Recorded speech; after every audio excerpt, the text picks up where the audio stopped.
ஒரு மணி செய்திகளை வழங்குவதற்காக நான் லாவண்யா ஸ்ரீராம். தலைப்புச் செய்திகளை பார்க்கலாம்.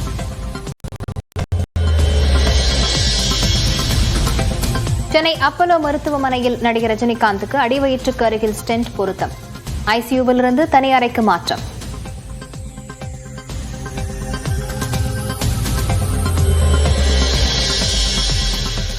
சிகிச்சைக்கு பிறகு குடும்பத்தினருடன் பேசிய நடிகர் ரஜினிகாந்த் 2-3 நாட்களில் வீடு திரும்புவார் என தகவல்.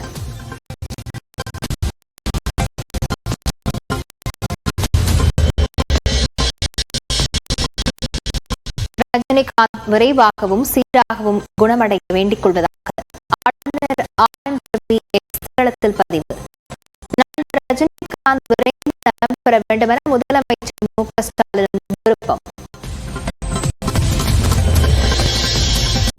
நடிகர் ரஜினிகாந்த் விரைவில் பூரண உடல்நலம் பெற்று வீடு திரும்ப இறைவனை வேண்டும் பதிவு.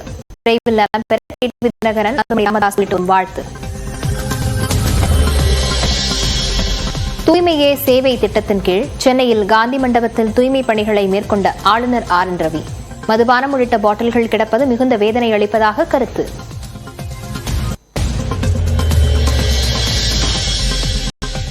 மூன்று சதவீத இடஒதுக்கீட்டின் கீழ் முதல் கட்டமாக 100 விளையாட்டு வீரர்களுக்கு அரசு வேலை வழங்கப்படும். விருதுநகரில் நலத்திட்ட உதவிகள் வழங்கும் விழாவில் துணை முதலமைச்சர் உதயநிதி ஸ்டாலின் அறிவிப்பு.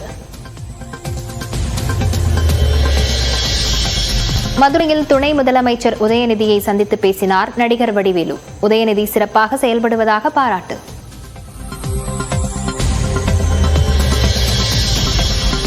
%10 வாக்குகளை இழந்திருப்பதாக அதிமுக தகவல் தொழில்நுட்ப குழுவினருடனான ஆலோசனையில் எடப்பாடி பழனிசாமி கருத்து. இளைஞர்களின் வாக்குகளை பெறும் வகையில் செயல்பட நிர்வாகிகளுக்கு அறிவுரை.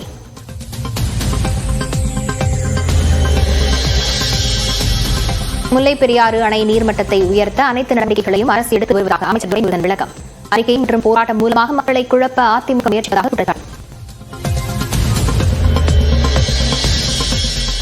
தமிழ்நாட்டில் RSS அமைப்பின் அணிவகுப்புக்கு எதிர்காலத்தில் அனுமதி மறுக்கக்கூடாது என சென்னை உயர்நீதிமன்றம் உத்தரவு. அனுமதி மறுக்கப்பட்ட 6 இடங்களிலும் நிபந்தனைகளுடன் அனுமதி வழங்க காவல்துறைக்கு ஆணை.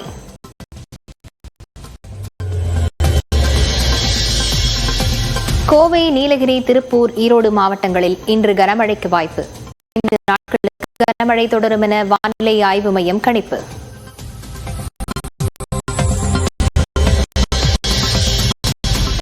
போக்குவரத்து துறையில் வேலை வாங்கி தருவதாக மோசடி செய்த வழக்கில் சிறப்பு நீதிமன்றத்தில் அமைச்சர் செந்தில் பாலாஜி ஆஜர்.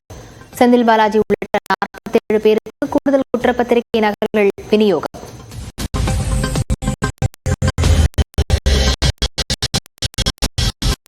கோவை ஈஷா யோகா மையத்தில் மாவட்ட SP கார்த்திகேயன் சமூக நலத்துறை அதிகாரிகள் ஆய்வு.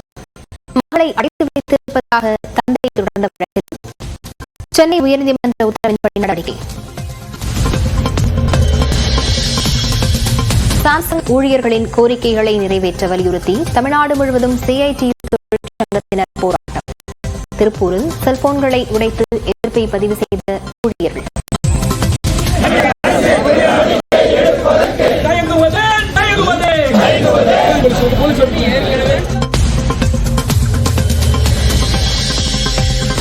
ஜம்மு காஷ்மீரில் கடைசி கட்ட தேர்தல் வாக்குப்பதிவு விறுவிறு. காலை 11 மணி வரை 28.1% வாக்குகள் பதிவு.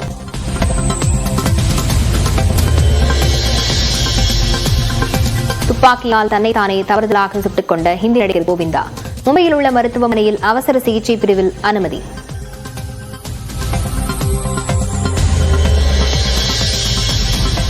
மருத்துவர் பாலியல் வன்கொடுமை செய்யப்பட்டு கொல்லப்பட்ட விவகாரத்தில் வாக்குறுதியை அரசு நிறைவேற்றவில்லை என குற்றச்சாட்டு. மேற்கு வங்கத்தில் முற்றிலும் பணியை புறக்கணிப்பதாக இளநிலை மருத்துவர்கள் அறிவிப்பு.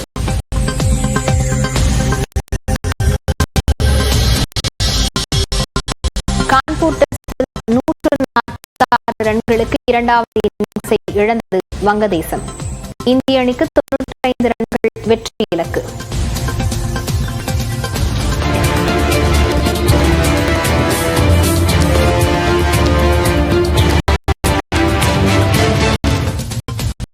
சென்னை சென்னை அப்பல்லோ மருத்துவமனையில் நடிகர் ரஜினிகாந்துக்கு அடிவயிற்றுக்கு அருகே ஸ்டென்ட் பொருத்தப்பட்டு நடிகர் ரஜினிகாந்துக்கு கடந்த சில நாட்களாக சிறுநீர் கழிப்பது பிரச்சனை மற்றும் அடிவயிற்றில் வீக்கம் இருந்ததால் விசாகப்பட்டினத்தில் படப்பிடிப்பு போய் தனது மருத்துவர்களிடம் ஆலோசனை மேற்கொண்டுள்ளார்.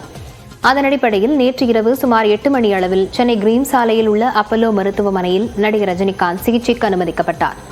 இன்று காலை 6 மணி முதல் இதயவியல் நிபுணர் மருத்துவர் சாய் சதீஷ் முன்னிலையில் நரம்பியல் நிபுணர் பாலாஜி, மருத்துவர் விஜய் சந்தர் அடங்கிய 5 பேர் கொண்ட குழு நடிகர் ரஜினிகாந்துக்கு எலெக்டிவ் ப்ரொசீஜர் மேற்கொண்டனர். அதாவது கத்தீட்ரல் ஆய்வகத்தில் ரஜினிகாந்தின் அடிவயிற்றில் தொடைக்கு அருகே 2 சென்டிமீட்டர் அளவிற்கு துளையிட்டு சிறிய பொருத்தப்பட்டுள்ளது. இது அறுவை சிகிச்சை இல்லை என்றும் இதயம் தொடர்பான எந்த பிரச்சனையும் இல்லை என்றும் மருத்துவ வட்டாரங்கள் தெரிவித்துள்ளன.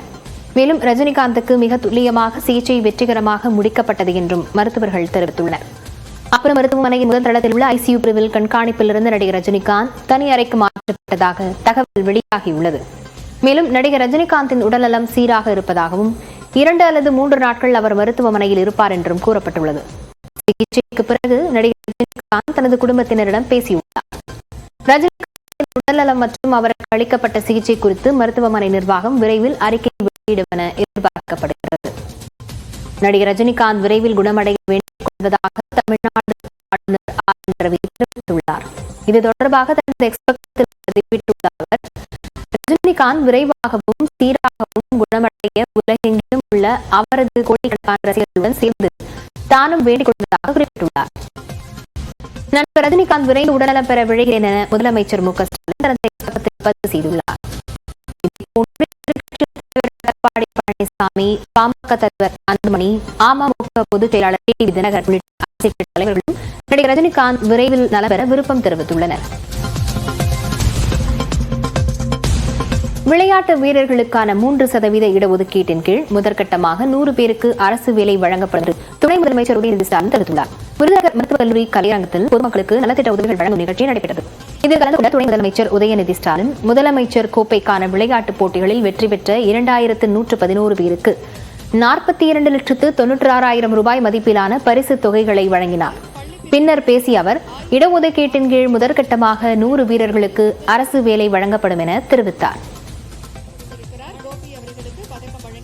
அரசு மற்றும் அரசு பொதுத்துறை நிறுவனங்கள்ல விளையாட்டு வீரர்களுக்கு 3% இட ஒதுக்கீட்டின் அடிப்படையில் வேலை வாய்ப்பை வழங்க வேண்டும் என்று ஜாப் ஆஃபர்ஸ் வேண்டுமென்று விளையாட்டு வீரர்கள் தொடர்ந்து கோரிக்கை வச்சுட்டு இருக்காங்க.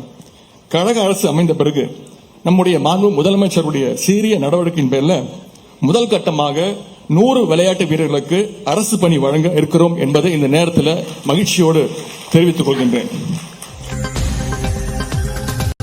பட்டி தொட்டி எங்கும் விளையாட்டு வீரர்களை உருவாக்கும் நோக்கில் முதல்வர் கோப்பைக்கான விளையாட்டுப் போட்டிகளுக்கு நிதி ஒதுக்கீடு அதிகரிக்கப்பட்டுள்ளதாக உதயநிதி ஸ்டாலின் தெரிவித்தார். மேலும் 450 ஊராட்சிகளுக்கு 2,84,00,000 ரூபாய் செலவில் விளையாட்டு உபகரண தொகுப்புகளையும் துணை முதலமைச்சர் வழங்கினார். துணை முதலமைச்சராக பொறுப்பேற்றுள்ள உதயநிதி ஸ்டாலினை நடிகர் வடிவேலு நேரில் சந்தித்து வாழ்த்து தெரிவித்தார். விருதுநகரில் அரசு நிகழ்ச்சியில் பங்கேற்பதற்காக துணை முதலமைச்சர் உதயநிதி ஸ்டாலின் மதுரை சென்றார். அங்கு தனியார் ஹோட்டலில் தங்கியிருந்த உதயநிதி ஸ்டாலினை நடிகர் வடிவேலு நேரில் சந்தித்து ஆரத்தழுவி வாழ்த்து தெரிவித்தார். பின்னர் நியூஸ் 18 தமிழ்நாடு தொலைக்காட்சி செய்தியாளருக்கு தொலைபேசி வாயிலாக பேட்டியளித்த நடிகர் வடிவேலு, கடினமான உழைப்பு, எளிமையான அணுகுமுறையால் உதயநிதி மீது பொதுமக்களுக்கு நம்பிக்கை வந்திருப்பதாக தெரிவித்தார். சிறப்பா இருப்பாரு, ரொம்ப அருமையா பண்ணுவாரு.